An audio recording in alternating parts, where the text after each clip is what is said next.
Going to start.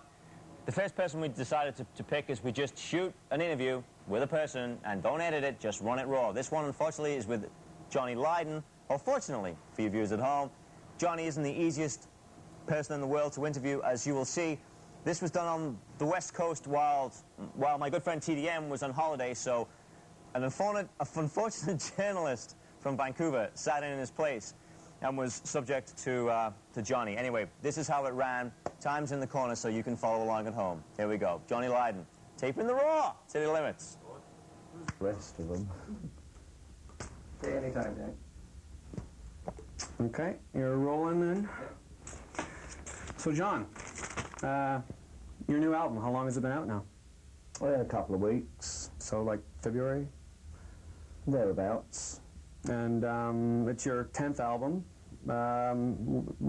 Anything new and different that you were pursuing particularly on this album? It's got much more melody than what I'm used to, let's put it that way. Yeah, it's a far more pleasant piece of work than what most people expect from me.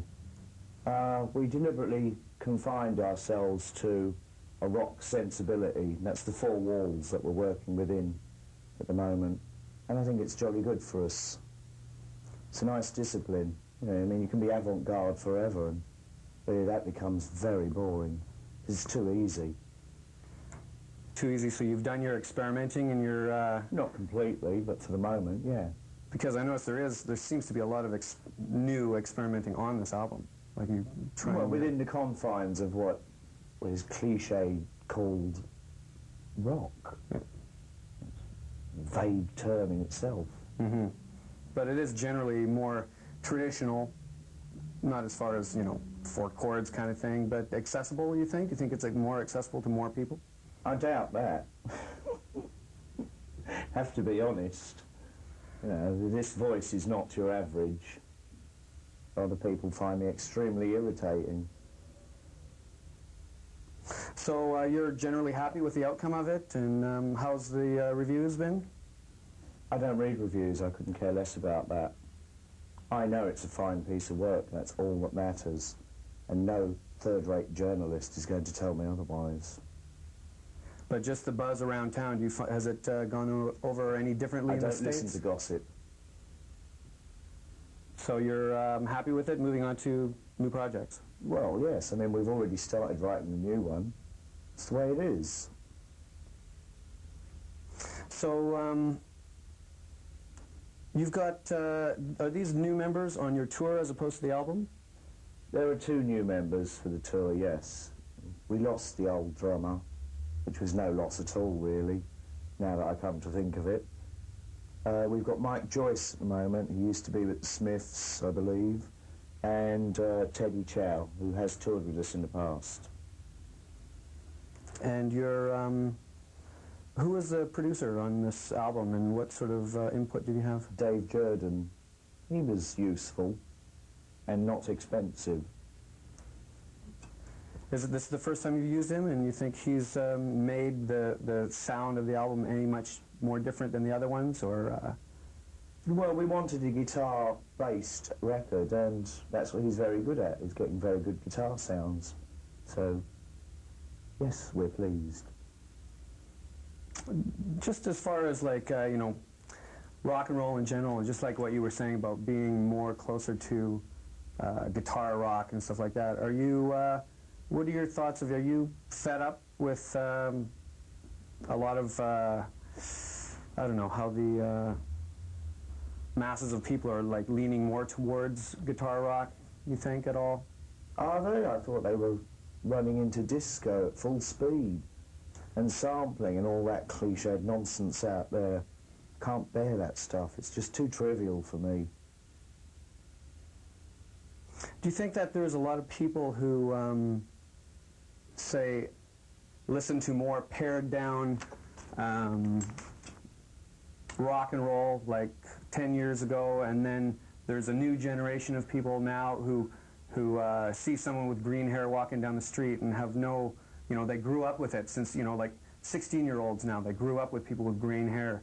Do you think that's, what do you think about that? Why do you bother with these things? I don't care what the next person's wearing or looks like. Neither should you.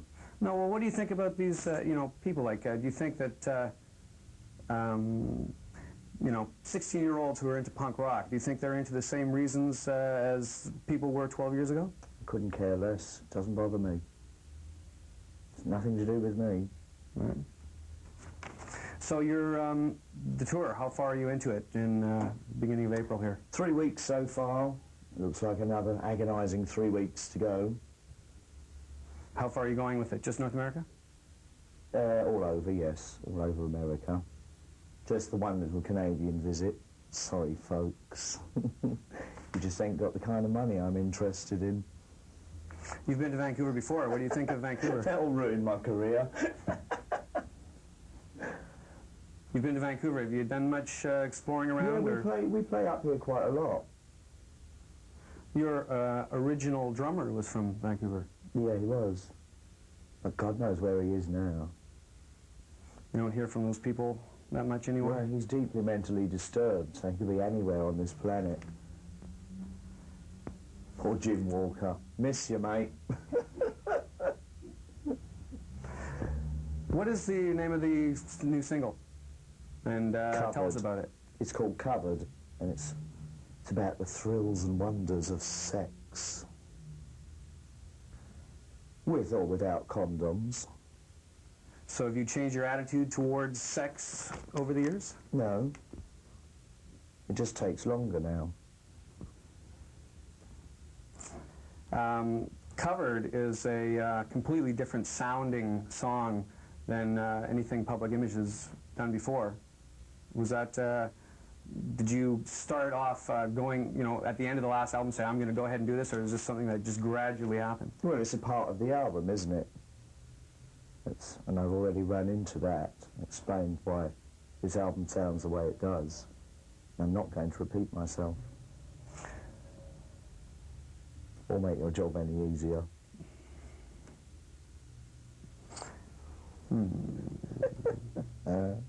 Is there a video coming up for the... Yeah, it's out now. MTV have got it on what I think is called medium rotation.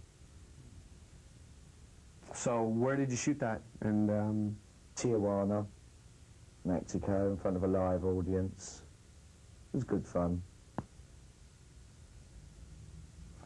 You've done a lot of videos. What sort of input do you have when you when it's decided that you're going to go ahead? I tell them what to do and they do it, and then it works out okay. To what extent? Broadly in pre-production? I don't like making videos. I just tell them what I want and that's it. And the cheapest and the quickest way around it is all I'm interested in. Because they are, after all, just merely commercials. And I learned years ago that the cheaper looking the commercial, the more effect it has. Do you think that bands should be obligated to have a video? No, but it is a necessity. You'd be a fool not to make one, because that would be really just cutting your nose off to spite your face. You have to promote, you have to let people know you've got product out there, or else you starve, or you die of insignificance. Speaking of insignificance, that reminds me of a film by Nicholas Roeg. You were also in one of his films. Do you have... Was I? It's news to me. Corrupt. Wasn't that a Nicholas Roeg film? No. Who did that? Roberto Faenza. Oh, well, sorry, it was just off the top of my head, but... I'm completely wrong. Do you have other plans for film? Like No. Not interested whatsoever? No, because the offers have been rubbish, so... You know, no, I'm not pursuing anything in that area. I don't want to become a Hollywood bum like the rest of them. But if you could use a film as another artistic forum, unquote, to get some ideas across, if the right project came up? If. That's an awful lot of ifs. Does Public Image have any plans for, say, concert films or anything? No. Visual in any sort of... No. Where are you living right now? London. And you seem to be moving back and forth. Last I heard, you were in the States. And I work a lot. I am always where my work takes me.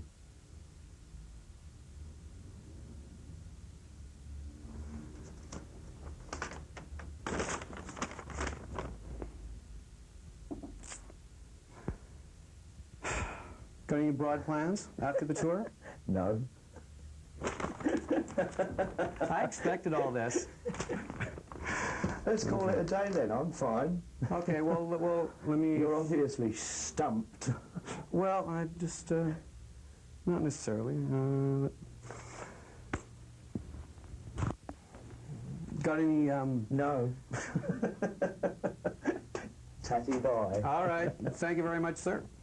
Okay. My pleasure.